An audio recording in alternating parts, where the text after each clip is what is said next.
Di dalam kitab Riyadhus Shalihin diceritakan malaikat itu berupa manusia, nyubo wong, berupa manusia. Di saat itu ada 3 orang, buta, belang, picek. Nggih, didatangi yang botak, saya malaikat jenengan njuk apa? Minta apa jenengan tak kabulkan semua. Lu aku njuk rambutku nglemis, gondrong, ireng, lek iso blonde. Wis sing apik wis pokoke. Dadekna wong sugih. Oh siap. Dikabulkan sama malaikat. Yang kedua sing belang, nggih. Aku malaikat. Jenengan njaluk apa? Aku njuk kulitku mulus. Balekno maneh nang asale dadekna wong sugih. Siap. Balik, Pak. Kulitnya mulus, ganteng, sugih. Yang ketiga sing picek. Saya minta kembalikan penglihatanku. Aku kepingin delok. Aku kepingin delok di dunia niki. Kemudian aku dadi wong sugih. Semua 3-tiganya nih Pak dikabulkan oleh malaikat. Suatu saat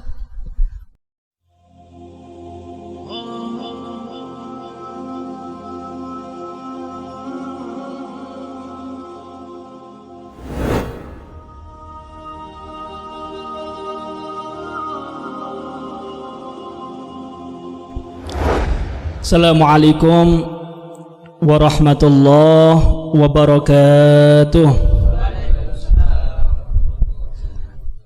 Bismillahirrahmanirrahim. Alhamdulillahirabbil alamin wa bihi nasta'in ala umur dunya waddin. Wa sallallahu wa sallam ala sayyidina Muhammadin khatamin nabiyyin wa ala alihi wa sahbihi ajma'in wa la hawla wala quwwata illa billahil aliyyil azim. Subhanaka la ilma lana illa ma 'allamtana innaka antal alimul hakim. Rabbis shrah li sadri wa yassir li amri wahlul 'uqdatam min lisani yafqahu qawli. Amin.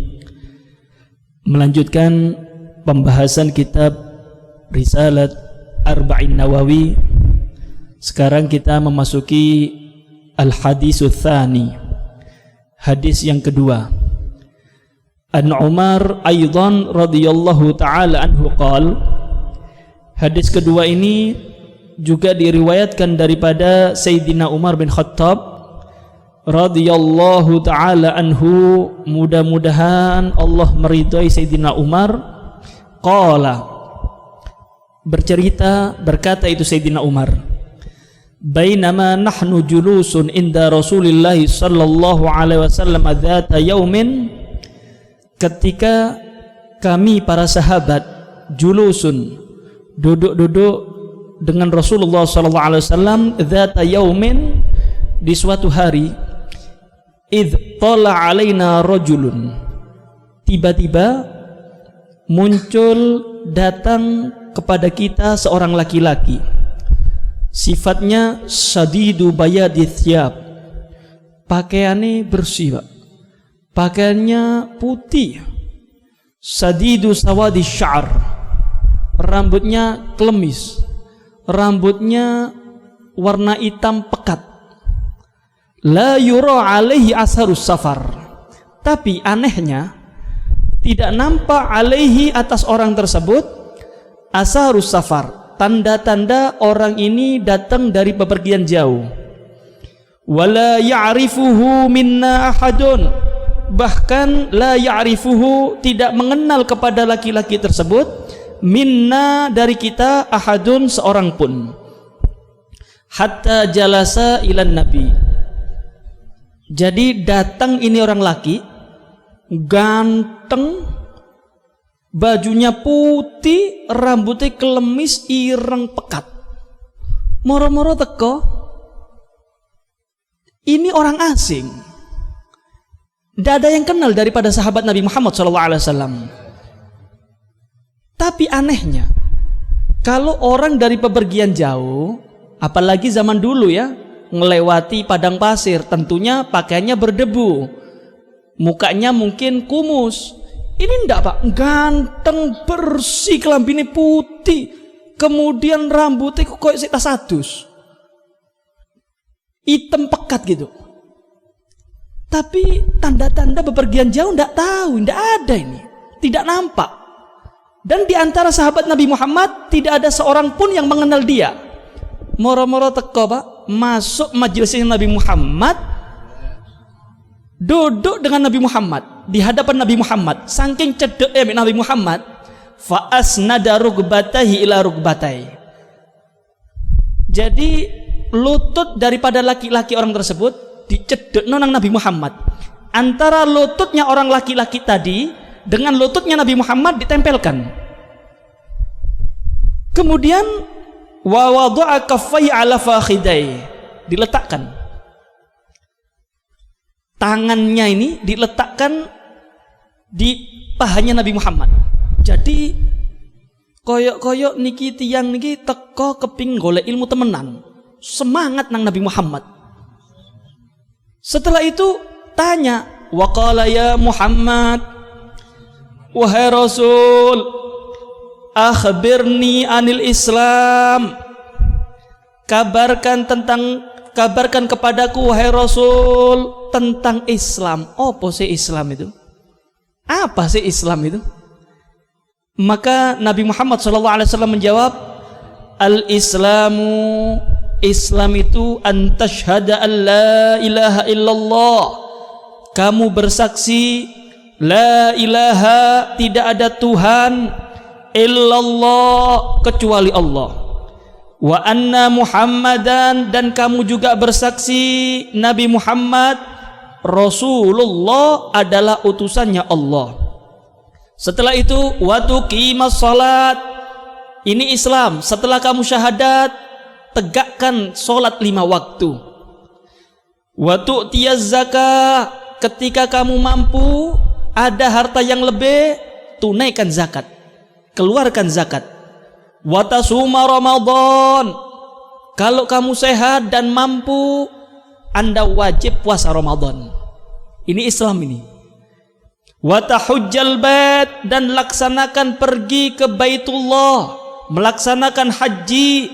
Ini stata'ta, dengan catatan ketika kamu mampu, ilaihi, menuju Baitullah, sabilan, jalannya, mempunyai harta yang lebih, duwe sangu mulai, budal mulai, kemudian orang yang kamu tinggal ada nafkahnya, kemudian Anda mampu, badannya sehat walafiat, tiketnya ono, silahkan Anda berangkat haji.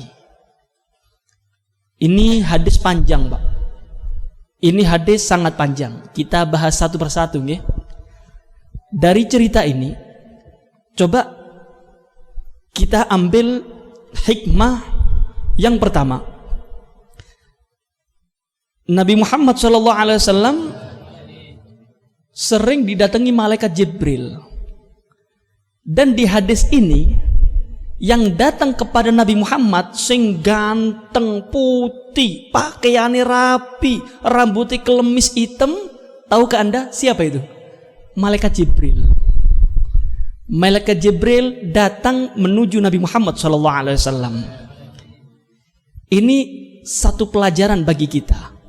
Kalau kita ingin datang sowan ke ulama, kalau kita ingin datang pengajian, kalau kita ingin cari ilmunya Nabi Muhammad yang rapi, ojo asal-asalan.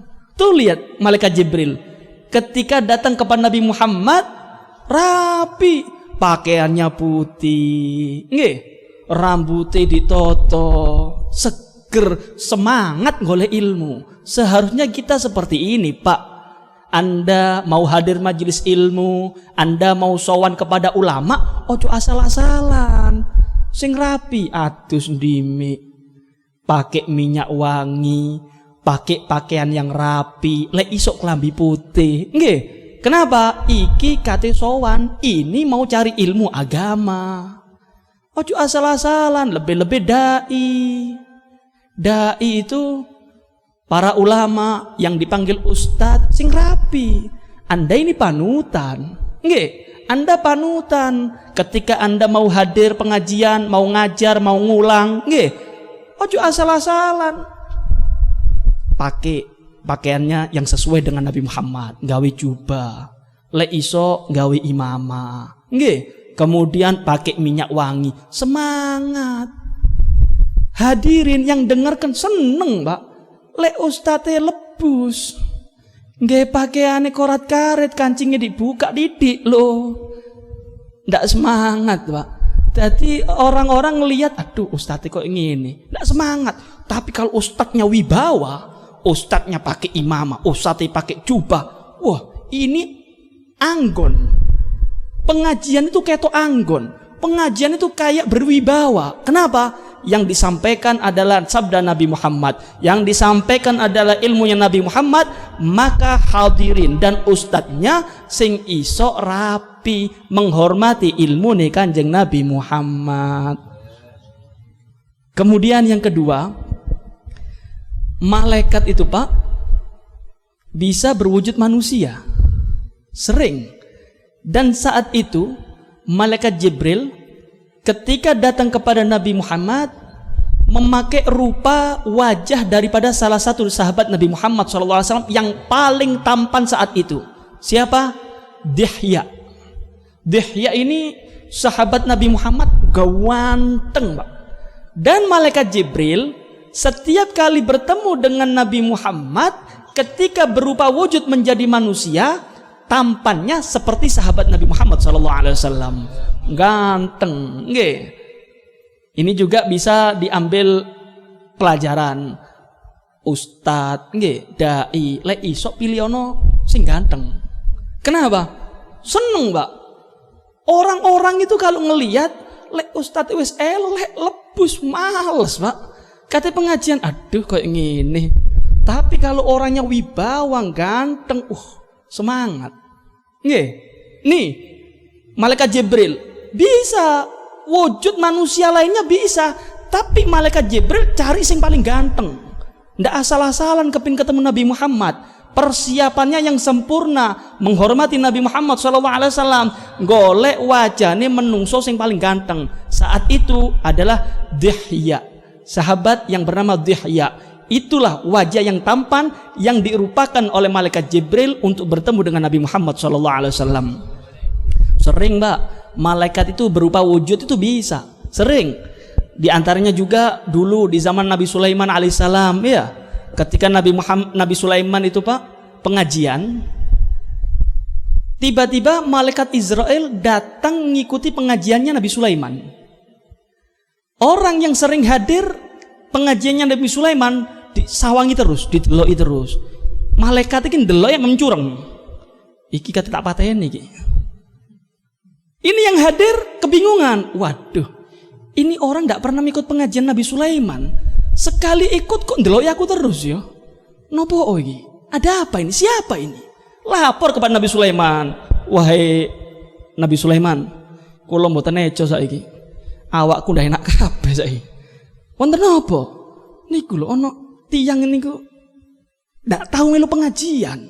Tas melu pengajian ndelok aku terus. Aku kepin mulai wis. Tolong wahai Nabi Sulaiman, kembalikan aku ke daerahku. Ini orangnya jauh, Pak. Dari daerah Nabi Sulaiman jauh. Lu terus ya apa? Balekno saiki aku. Kan jenengan punya rakyat banyak. Rakyatnya jenengan bukan hanya manusia, hewan, angin kan rakyatnya jenengan. Tolong panggilkan angin untuk membawa aku pulang ke daerahku. Dipanggil angin sama Nabi Sulaiman, dibawa ini orang balik ke daerahnya. Ternyata di daerah tersebut ketemu wong mang yang hadir pengajian itu, tapi berupa senyuman. Nah, jenengan tak anteni dik gini. Sinten jenengan? Aku malaikat Israel. Saya ini diperintah oleh Allah untuk nyabut nyawanya jenengan di daerah ini, menit ini, detik ini. Sedangkan kamu hadir di majelisnya Nabi Sulaiman. Aku bingung. Ya apa cara njabute iki? Sedangkan daerah Anda ini jauh dari Nabi Sulaiman. Aduh daerah kok subhanallah jenengan yo enterno iku lho. Ketemu di ini, tak cabut saiki nyawa jenengan. Malaikat Israel berupa manusia. Dari cerita ini, Pak, kita ketika ngelihat manusia ojo suudon. Lebih-lebih malaikat itu biasanya nyubo, Pak. Ngelarani hati. Nyubo terus. Nah, takutnya ketika Anda pegel ambek tiang sing larani ati, moro-moro iku malaikat kualat lho jenengan. Itu yang kita takutkan. Terjadi di dalam kitab Riyadhus Shalihin diceritakan malaikat itu berupa manusia, nyubo wong, berupa manusia. Di saat itu ada 3 orang, buta, belang, picek. Nggih, didatangi yang botak, saya malaikat jenengan njuk apa? Minta apa jenengan tak kabulkan semua. Lu aku njuk rambutku nglemis, gondrong, ireng, lek iso blonde. Wis sing apik wis pokoke. Dadekna wong sugih. Oh siap. Dikabulkan sama malaikat. Yang kedua sing belang, nggih. Aku malaikat. Jenengan njaluk apa? Aku njuk kulitku mulus. Balekno maneh nang asale dadekna wong sugih. Siap. Balik, Pak. Kulitnya mulus, ganteng, sugih. Yang ketiga sing picek. Saya minta kembalikan penglihatanku. Aku kepingin delok. Aku kepingin delok di dunia niki. Kemudian aku dadi wong sugih. Semua 3-tiganya nih Pak dikabulkan oleh malaikat. Suatu saat malaikat datang lagi ngerupa menungso sing elek. Ketika datang kepada orang yang botak dulunya, malaikat ini berupa orang botak. Kemudian rupanya jelek. Jaluk-jaluk, Pak nyuwun, Pak nyuwun. Sinten jenengan jaluk-jaluk ae. Ngeruweti dunya niki. Wis elek urip, pegel. Akhirnya malaikat ini ngatakan, "Lho, jenengan ojo ngici-ngici. Jenengan ojo ngilokno menungso. Ndak eling ta? Biyen kan jenengan botak pisan. Ngawur iki turunan. Rambut kok ngene iki aku ganteng iki turunan. Cek enak temen jenengan ngomong botak-botak iku." Ndak inget. Kemudian malaikat ini mengatakan, "Wahai manusia, ketahuilah, aku ini tidak ada nafsu. Aku tidak mau meminta hartamu. Aku ditugaskan oleh Allah Ta'ala nguji jenengan. Ternyata jenengan wong sombong. Jenengan ndak eling biyene. Jenengan kan orang botak. Sekarang aku kembalikan lagi kamu dadi wong buta melarat." Balik maneng. Datang lagi kepada orang yang belang. Malaikat berupa orang belang. Minta-minta, nyuwun. Marah ini orang.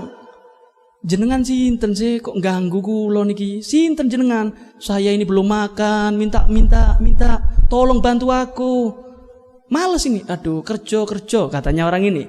Kerja ya cok males-males njaluk-njaluk tok ae. Kerja sing semangat. Marah. Akhirnya malaikat ini ngingetkan, menungso, jenengan inget nggak dulu itu jenengan kan juga belang. Saya ini belang ini kan karena Allah. Anda juga belang loh dulunya. Lo ngawur, aku bendino nang salon iki perawatan, ndak tahu belang aku. Marah Pak, marah loh. Jenengan ndak lulus, tak balik no maneng. Aku malaikat. Aku diperintah oleh Allah Ta'ala nguji jenengan. Balik maneng belang, balik maneng melarat. Kemudian yang terakhir, yang buta. Malaikat ini ngerupa menungso picek, buta. Minta-minta, akhirnya rahmat ini Pak. Ya Allah, saknoin jenengan dimasukno rumah. Jenengan sinten? Kulo griya kulo bandaran. Aduh. Kemudian ditanya, jenengan sudah makan? Pun dahar. Dereng dikasih makan, dihormati. Kemudian jenengan bisa kerja, mboten iso dikasih hewan untuk persiapan makannya dia. Senyum. Pak, saya bukan manusia. Kaget. Saya malaikat. Saya diperintah oleh Allah Ta'ala nguji manusia yang ada di dunia. Koncomu loro ndak lulus, jenengan lulus. Tak duakno barokah uripin jenengan. Manusia, malaikat berupa manusia itu ada dan bisa dilihat. Karena itu kita hidup di atas dunia sing jogo ati, hati-hati. Nggih, kita takut ketika ono wong gregetno ati pas mangan gedok-gedok njaluk dhuwit sampean balang malaikat buyar lho jenengan. Nggih, kita takut. Karena itu yang rahmat kepada umat Nabi Muhammad. Kalaupun Anda tidak bisa memberi kepada orang yang minta, wa ammasaila fala tanhar. Ojo gertak, ojo ilokno. Nggih. Ya ngomonglah yang halus. Kalau jenengan tidak bisa ngasih, ngomong yang halus. Pak, sepunten nggih, saya mboten enten nyotro, ndak ada uang. Insya Allah lain waktu balik nggih. Seneng itu orang, Pak. Nggih, wis ndak dikei dhuwit, ndak dikei mangan diamuk, loro atine. Lho lek iku menungso mboten napa-napa jenengan. Lek malaikat modern jenengan. Ini yang kita takutkan. Paham nggih, Pak? Kemudian kita lihat sabda Nabi Muhammad SAW.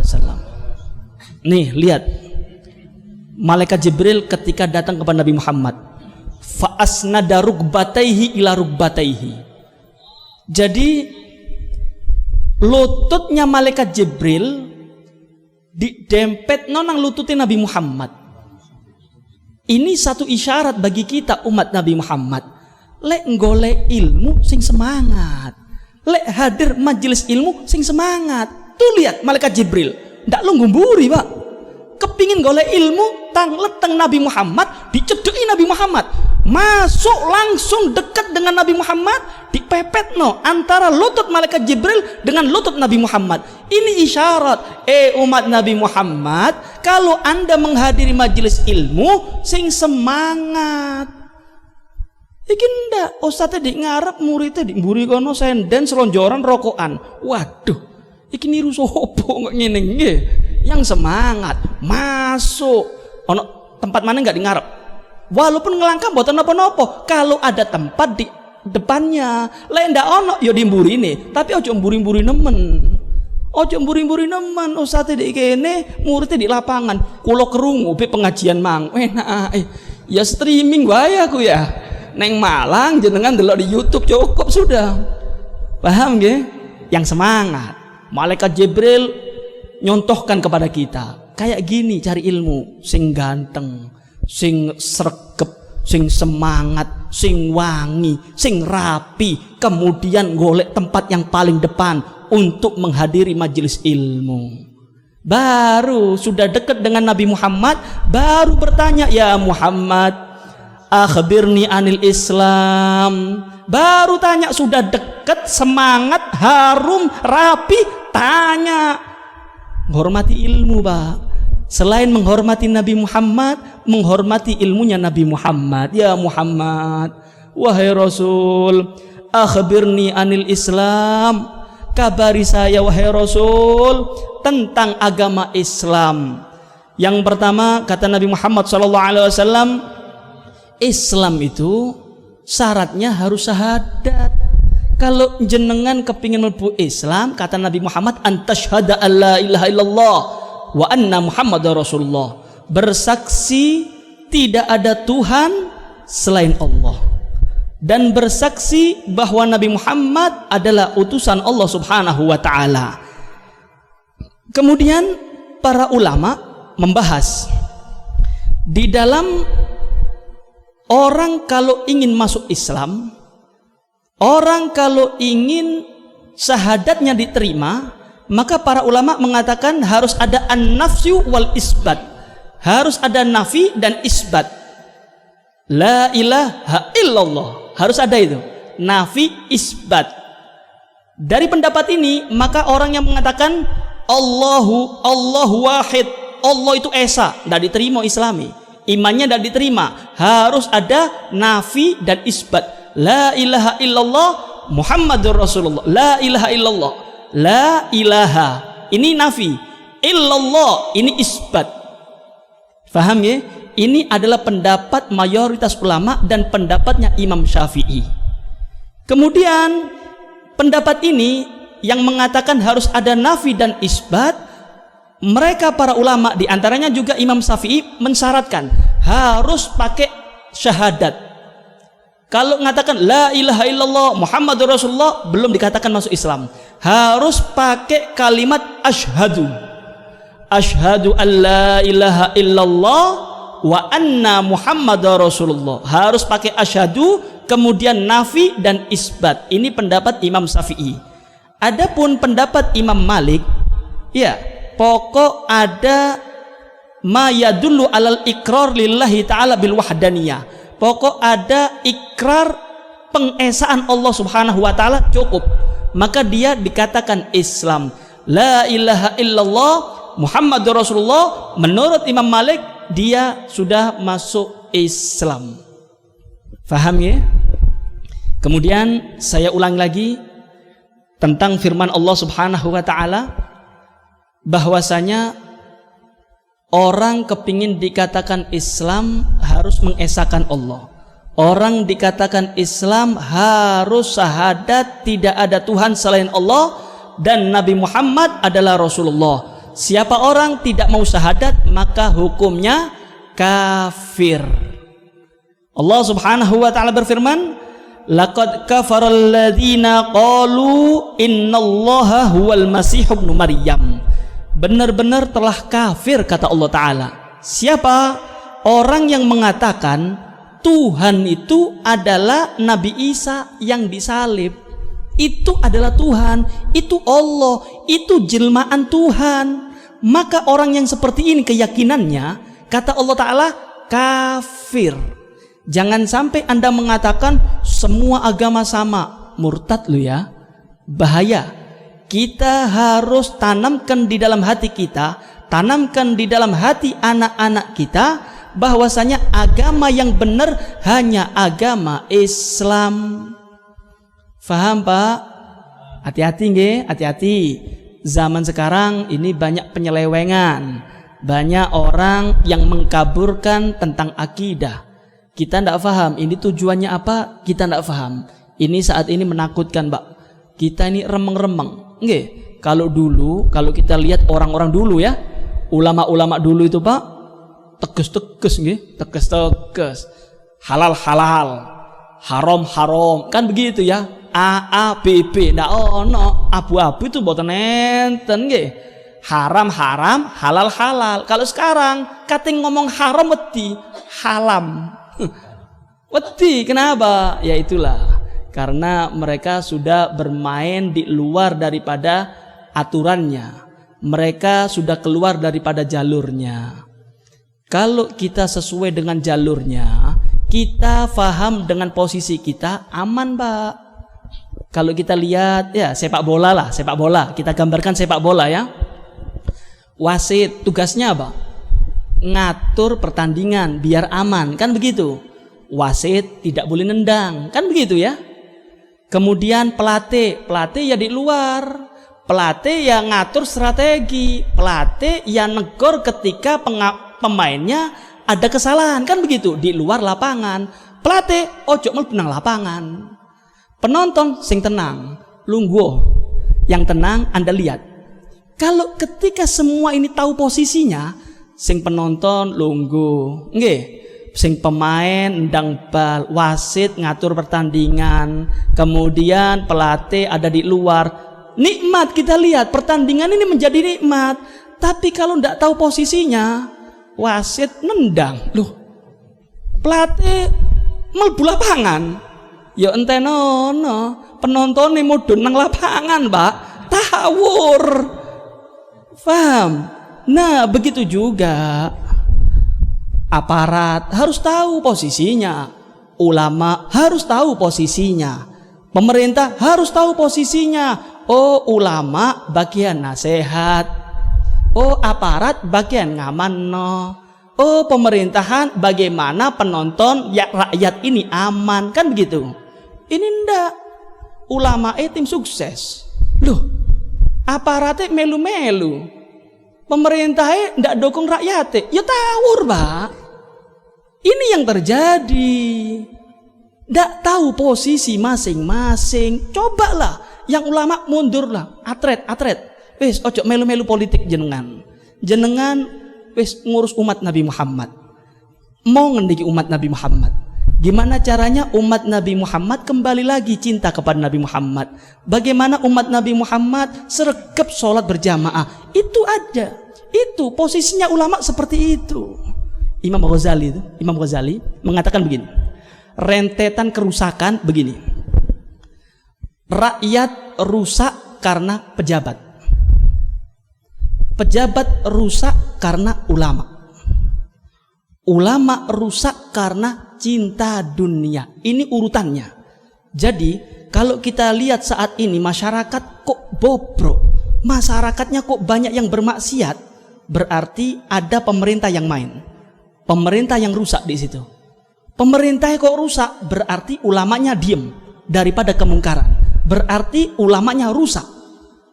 Ulamanya kenapa kok bisa rusak? Berarti ulamanya sudah kena cekoki duit, cinta dunia, cinta jabatan. Akhirnya untuk menegur kepada pemerintahan takut. Kalau sudah pemerintahan tidak berani ditegur, akhirnya sakar dewe pemerintahan.